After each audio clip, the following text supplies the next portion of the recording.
Picture this, a man conquers more than twice as much territory as anyone else in the history of the world.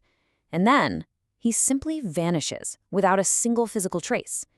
It's honestly one of the most profound, mind-boggling historical mysteries out there. We are talking about a world conqueror whose real name is heavily misunderstood, whose actual cause of death is hotly debated, and whose final resting place remains a total, closely guarded secret to this very day. To really wrap our heads around the sheer gravity of this vanishing act, we have to look at the raw numbers. 11 million square miles. That is the staggering scale of the empire he built at its absolute peak. It literally stretched all the way from the Korean peninsula right to the edges of Europe.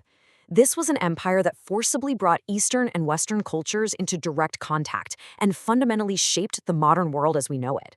And yet, the architect of this massive, continent-spanning superpower essentially erased his own physical footprint from the map. Welcome to our explainer. Today, we're diving deep into the real history behind the whole monolithic barbarian stereotype. We're going to decode the Great Khan, peel back the layers of these incredible historical myths, break down his highly sophisticated tactics, and investigate the enduring mysteries of his life, his family, and his death. Okay, let's get right into it. To understand the man, we have to understand the environment that forged him. Imagine the harsh reality of the Mongolian steppes. We're talking vast, unforgiving grasslands with scorching summers and bitterly cold, lethal winters. Resources were incredibly scarce. Survival was a daily, brutal challenge. This landscape practically forced a nomadic lifestyle, and for the young boy who would eventually become the Khan, the hardship was magnified tenfold. Left fatherless at a young age, he and his family were totally deserted by their own tribe. He was even captured and briefly enslaved. But, this experience of absolute vulnerability didn't break him. Instead, it forged an unshakable, relentless drive for power and control. Now here's something truly fascinating. Genghis wasn't actually his real name. He was born around 1162 along the banks of the Onan River and was originally named Temüjin, which roughly translates to of iron or blacksmith. It wasn't until 1206, at a massive tribal meeting known as a Kurultai, that he fully united the Mongol tribes and was proclaimed their leader. That's when he was given the honorific title Genghis Khan. Now, historians still debate its exact origins. Some say it means ocean or just, but it's universally recognized today as meaning supreme or universal ruler. Part 1. The Master Tactician. You've probably heard the whole myth of this savage, mindless horde, right? Well, actually, scratch that. The reality is quite the opposite. We are looking at a master tactician who completely revolutionized warfare. If we compare Genghis Khan to another legendary military figure, say Alexander the Great, the differences in strategy are just striking. Alexander relied heavily on close combat, the famous phalanx formation, and very rigid set-piece, hand-to-hand battles to expand his empire. Genghis Khan, on the other hand, built his strategy around an entirely different philosophy: extreme mobility, long-range archery, and utilizing the sheer depth of the battlefield. The typical Mongol soldier was often smaller and way less heavily armored than his European counterpart, but Genghis Khan turned this into a huge advantage by flat-out refusing to play by the enemy's rules of close-quarters combat. And this brilliantly illustrates just how far ahead of his time he really was. Despite being an illiterate commander who literally never read a military manual, Genghis Khan intuitively utilized the exact 4 operational concepts of modern U.S. military air-land battle doctrine. It's crazy to think about. First, initiative, aggressively selecting the exact time and place of a decision. Second, depth, using immense time, space, and resources, like long-range arrows and rudimentary artillery, to completely avoid costly hand-to-hand battles. Third, agility, the rapid concentration of forces for a violent strike, followed by an equally rapid dispersal.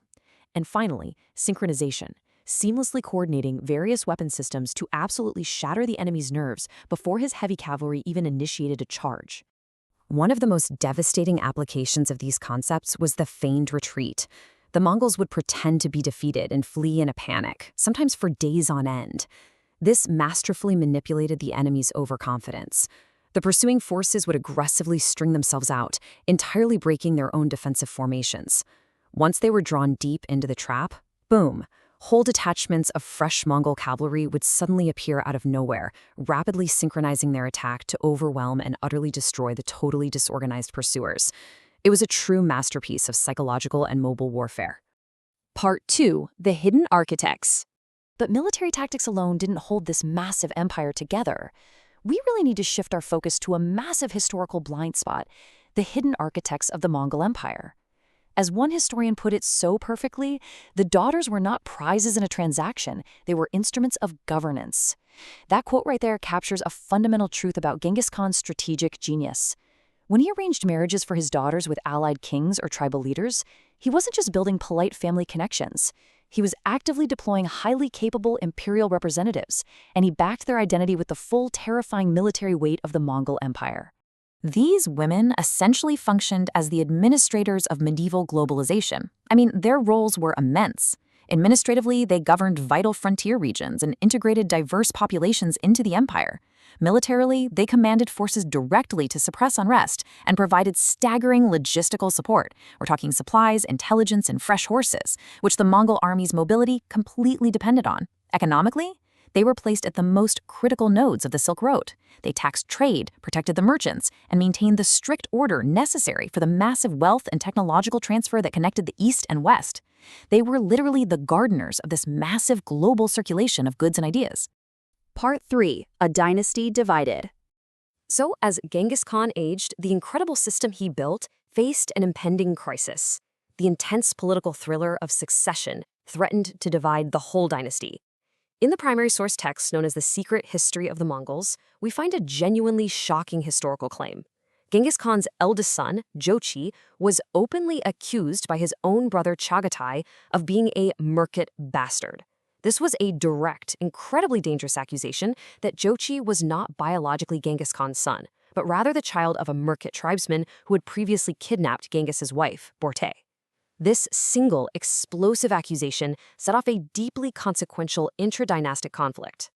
Looking at the evidence objectively, scholars really debate whether this paternity rumor was actual fact or just a highly weaponized narrative. On one hand, Genghis Khan explicitly defended Jochi, officially naming him his legitimate eldest son.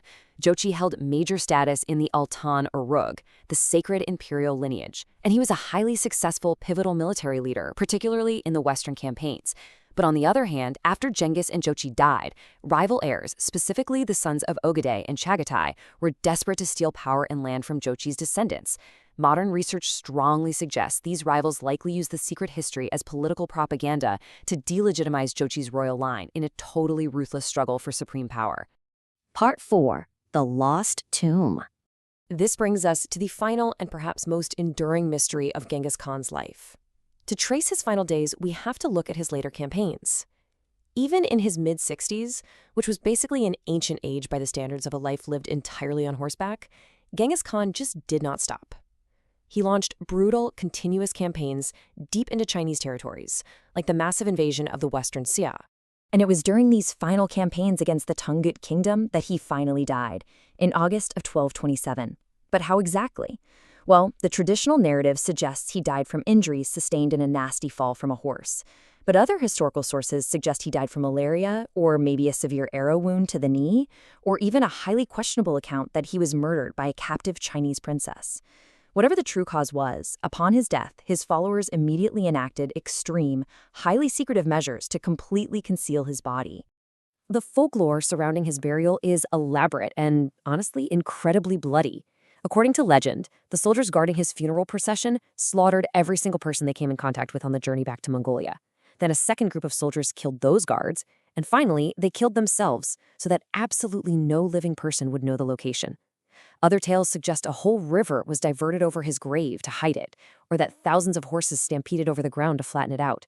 There's even a wild legend that a baby camel was buried with him, so that its mother, weeping at the sight, could lead the royal family back to the hidden tomb when necessary. Fast forward to today, and the quest to find the tomb is still ongoing.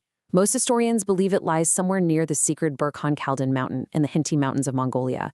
Expeditions like those by Maury Kravitz in the early 2000s have meticulously searched the area.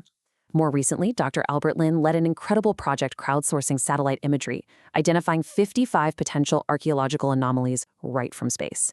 Yet, despite the use of modern drones, advanced satellites, and all our tech, the intense cultural reverence for these sacred mountains, combined with strict local protections, have kept the ultimate location a total, undiscovered mystery. Part 5. A Complex Legacy. As we wrap up this investigation, we are forced to grapple with a deeply complex legacy. How do we objectively weigh the historical impact of Genghis Khan? The historical record presents us with two undeniable, yet completely conflicting realities. On one side, we have the brutal conqueror. His campaigns resulted in absolute terror, the wiping out of entire thriving cities, and catastrophic mass slaughter that ended millions of lives. But on the other side, we have the statesman who ushered in the Pax Mongolia. He instituted the Yasa legal code, which actually offered unprecedented protections for women. He actively championed strict religious tolerance across his entire empire, and he aggressively facilitated the Silk Road trade. This sparked an era of medieval globalization that circulated vital technologies, medicines, and revolutionary ideas across the known world. Which leaves us with this final, profound question to consider. Ultimately, do we remember him for the millions of lives and unique cultures he violently erased from the earth? Or do we remember him as the man who violently forced our modern, deeply connected world into existence? It is a complex tapestry of absolute devastation and undeniable progress, a legacy that will absolutely continue to shape our understanding of human history for centuries to come. Thanks for joining me in this explainer. Keep questioning and keep exploring.